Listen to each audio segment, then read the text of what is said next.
Hey guys, welcome back to Colton's Critters. I'm Colton Smith. This is William. And in today's video, we're going to do 5 reasons why you should have a Crested Gecko. Let's get into the video.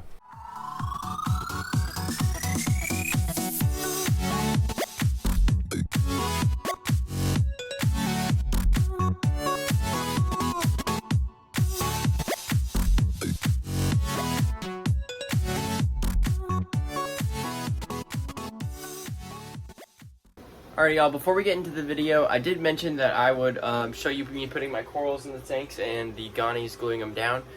So let's run the clip of that real quick and then we'll get into the Crested Gecko.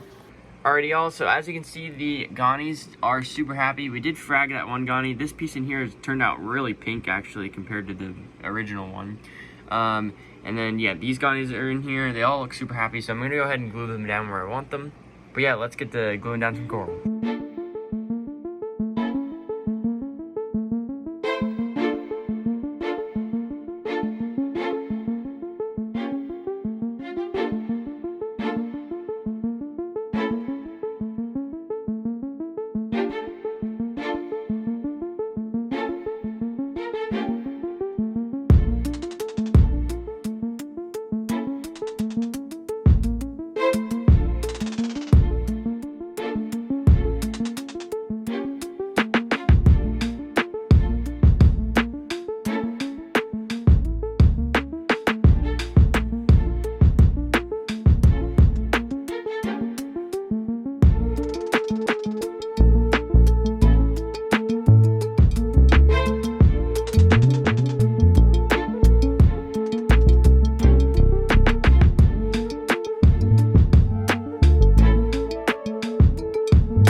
There are 3 main things that I look at when I'm wanting to get a pet: handleability, diet, and size. As you can see for size, Crested Gecko is pretty small.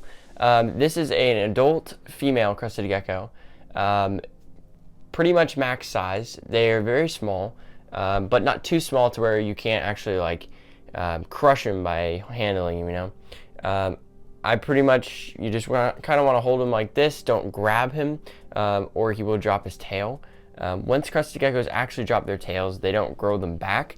So you want to make sure you don't scare them too much so they don't drop their tail and you have a little stubby gecko.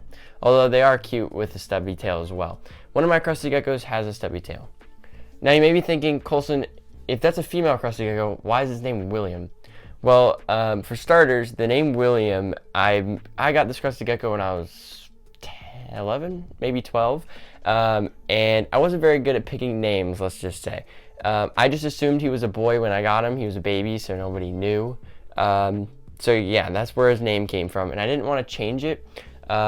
So I'll still call him William, or call her William, even though she is a girl, or I'll just do Wilma or whatnot. But anyway, with the females, they do drop eggs. Even though she's not pregnant, she still lays eggs.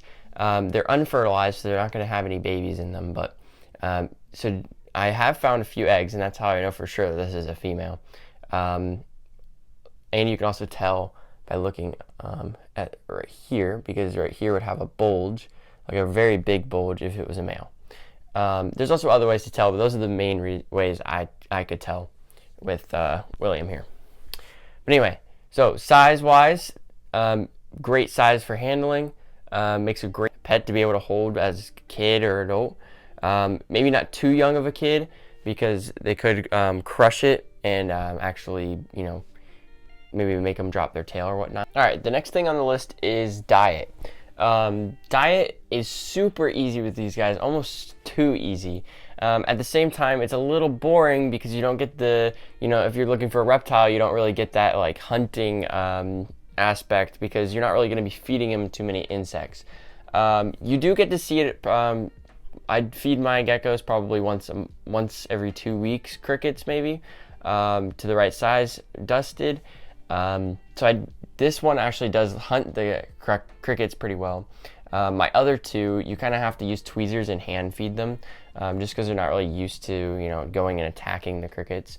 I've had him for her for a very long time, so she gets pretty feisty actually when she eats her crickets. But yeah, so food-wise, they eat Repashy or Pangea powder. It's literally just a powder that you mix with water to create this paste, and they just lick the paste. It makes it super easy. I mean, you do it like every night. You just mix it up and put it in the cage, and they eat it. I mean, it's like the easiest pet to feed, which also makes it a really good pet for, you know, a kid or teenager that wants a reptile that doesn't have too much time from school. Also with water, you just have to mist the cage. Crested geckos don't eat, they don't often drink out of water dishes. They mainly just drink the raindrops off leaves or whatever. So I just mist down every cage of theirs every night and every morning, and they'll drink off the leaves and off the glass. All right, next on the list is handleability. I mean, as you can see, he's been on my shoulder just chilling right here pretty much the whole time. Crested geckos are nocturnal species, so right now he's technically not like the most alert or awake. They don't ever close their eyes, so I mean, as you can see, he just keeps his eye open. They're actually called crested geckos because you can see he's got like kind of a crust over his eye.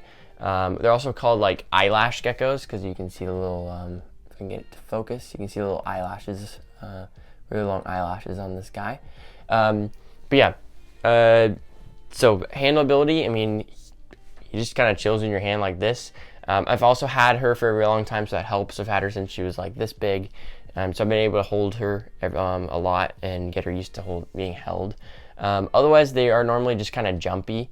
They don't ever really, they're not going to bite you or anything, or they're not going to, you know, run away and you won't be able to catch them. I mean, they're not very fast. They can be, but they're not very fast. And they just kind of jump. I used to hold my hand out like this and then jump from hand to hand. Or you can just put your hand like this and lift it up. So if you want to trade it to another person, you just have them put their finger underneath her chin like this. She steps her feet off and then you just let go. Super easy. I mean, she's super chill, doesn't care at all. I mean, most crested geckos are just really used to being held. As you can see, she's just chilling in my hair. Yep, so here she is. Super great pet.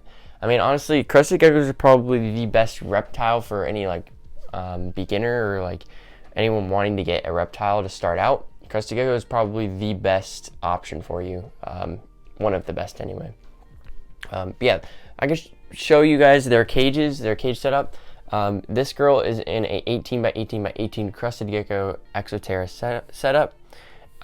She does have half water, half land. I know most people don't like that because of the, they say the crested geckos can't swim. Well, yes, normally crested geckos aren't supposed to be able to swim.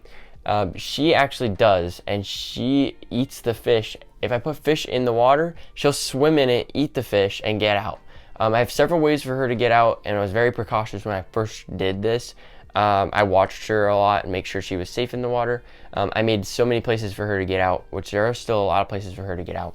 But I know that she's safe in the water. So I know a lot of people complain about my half water, half land section, but it's only for her because I know she won't drown in there. She's been in there for about, I don't know, however long I've had her. 6 years. Just fine. So, I mean, as you can see, she's grown up fine, didn't drown. Since they are nocturnal, they don't need any special lighting or anything. So you don't actually have to have any lighting or heat lamps on the cage. As I mentioned with temperature, you don't need the heat lamp. So you really don't need anything to be plugged in at all. All you need is to have the cage with enough hiding places for them, and then a spray bottle to spray down the cage and their food. So yeah, it just makes a super easy pet. And yeah. The last reason is going to be temperature. Their temperature, they like it pretty much whatever your house temperature is, like 70 to 80 degrees. They can go a little hotter or a little colder. So it just makes a really perfect pet for keeping inside.